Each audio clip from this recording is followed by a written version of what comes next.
Laurel Stuckey has made it known to everyone on the challenge, all stars 4, that she'll stop at nothing to take out her former rival turned BFF turned rival again, Cara Maria Sorbello. Except when the time finally came to put up or shut up, Laurel backed down from the challenge. In this week's episode, Laurel and Derek Chavez won the daily challenge together, and when it was revealed it was another women's elimination, Laurel finally had the opportunity to fight for her star.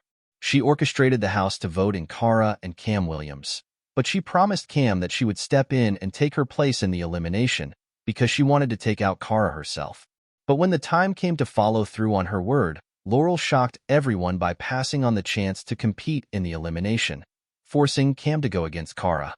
Cam ultimately lost and was sent home, but it turns out that she's actually not mad at Laurel for that betrayal. "It's all good," Cam tells Entertainment Weekly.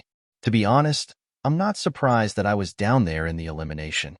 I didn't jump and DQ'd in the challenge, and I think I deserve to be down there. I pretty much knew that I sealed my fate in regards to going into elimination, and I was okay with that." Below, Cam explains further why she expected to compete despite Laurel's promise, why she also turned against Cara earlier this season, and more. "When Laurel told you what she was thinking, did you have any inkling that she would back out of it?" Cam Williams: "This is a game. And to be honest, if I was in Laurel's shoes, I would have done that same thing, because that was the smartest thing to do. She won that challenge. When you are in the winning group, you have the option to either go in or not. So with her going back on her word, or whatever the case may be, I don't think it's necessarily that she went back on it. Laurel's intentions for that elimination was to go against Cara, maybe if it was going to be physical, but just in case that it wasn't, she wanted to throw in the best person against Cara that would have the highest chances of getting rid of her, which was me. From a strategic standpoint, I totally understand that. A huge part of my gameplay is strategy, so I have to give it to her. She needs to play her best game, and I think that that was the best move. I would have been the best competition for Cara, and that move was definitely the right thing for her to do." Did you have conversations with Laurel about her potentially not going in? Did she warn you that it could be you competing? Absolutely. Once my name went on that board, I prepared to go in myself.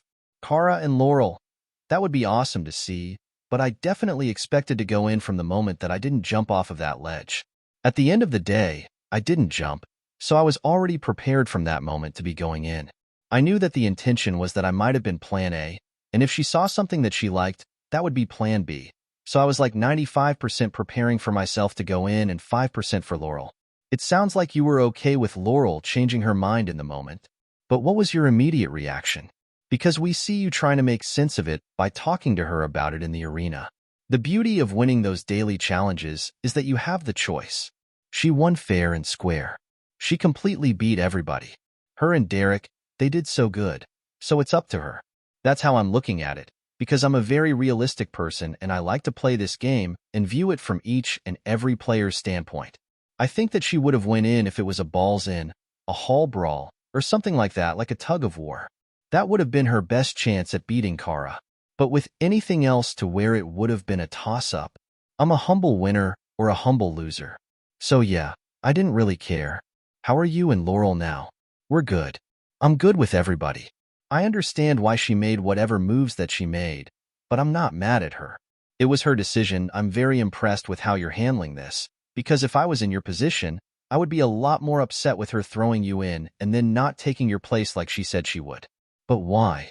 Doing that for me is not the best thing for her. I understand each and every aspect of the gameplay. Say I would have came in the middle group, or I would have been a close second place. I would have been like, girl, seriously? I did good today too. But Laurel really had it out for Cara, and she wanted Cara gone so bad that she wanted me to take her out. Let Cam do it. I'm not mad at her. It's just a game, and I understand it. Speaking of Cara, we've got to break down what happened with you two this season. Why did your relationship change so drastically when you came in as friends and allies? For me, the turning point for Cara and I's relationship is when she didn't vote for Rachel. Some people are thinking that it's more so because of gameplay, or Cam, you got what you wanted. With how everything was edited, people don't see how bad that whole argument was, and how everyone stood by my side. That moment showed me, within this specific game, this specific season, we are just putting our gameplay first. We're not putting our morals first, our friendship first, or our connection first? Okay, well, we're just going to play the game then. We'll keep our friendship and our gameplay separate. Tell me more about that, because obviously fans only see how things are edited in the episode. What wasn't shown in that moment that made you come to that decision? So much went on to the point where everybody was just like, this is a lot. And with how Cam was handled, that was just not cool at all.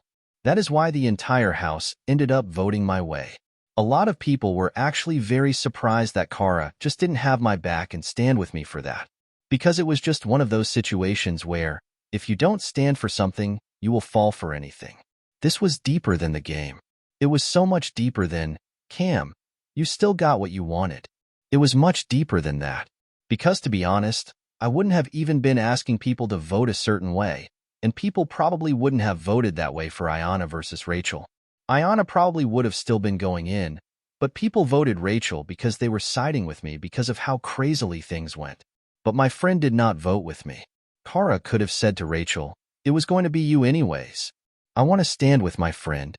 How are you and Kara now? I don't have a problem with her at all, personally. After the show, I just went right back into mommy mode. Very shortly after, I got pregnant again. So I've just been so into my own life. Actually, Paulie just texted me because he's calling me soon. He's getting his hair done. Paulie and I still remain very tight. He's one of my favorite challenge people ever, so Paulie and I's relationship will always be super close. And Kara is my close friend's partner. I have no problem. I always leave the game in the game. I'm living a happy, amazing life and nothing will ever change that. Does this mean that you and Kara would be friends and allies again in future seasons? It could happen. We both won our individual wins, right? So Kara is not going to go into a game like, I have a known enemy. I don't think this season was that irreparable. I wouldn't be closed off to anything. I don't hate the girl at all. I would never see her in real life and not say hi. It's not that serious to me. It's a game that two friends ended up playing on opposite sides of. I know that the drama is what keeps the show going because that's what we all want to see. Kara and I's rivalry, that's a huge thing this season. But there was also plenty of moments where we would sit down and hang out together. There was one time where I beat her in chess because she taught me how to play. It's moments like that in the downtime that I wish that you guys get to see. We all don't just completely hate each other. There's a mutual respect between the entire cast. Take me back to your elimination. What was your reaction when you saw what it was? I was like, oh my gosh, I cannot avoid the water. Laughs. It's going to be a fun night. May the best competitor win. I was very excited. Obviously, I didn't get a chance to perform at the challenge. So Killicam, do what you do with the eliminations, please. I still think I crushed it. I just missed the one ball. That night, the best competitor won, which was her. It was just the one ball. When I was putting my balls into the bin, I thought I had them all where they were supposed to be, but then I saw that one ball rolling further back, and I was like, no. That's when I knew. I was going to lose, but I kept going until TJ blew that horn. Do you regret DQing in the challenge knowing that it ultimately led to your exit?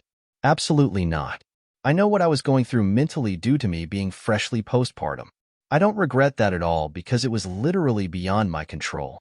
Say I would have just taken a regular break from the challenge and I didn't have any kids and I didn't jump, I would go, girl, why were you being so scared? But this was something beyond my control. I couldn't control all those voices in my head that was making me so anxious.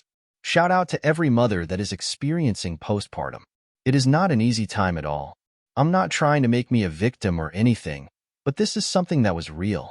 I've never not done a challenge on this show.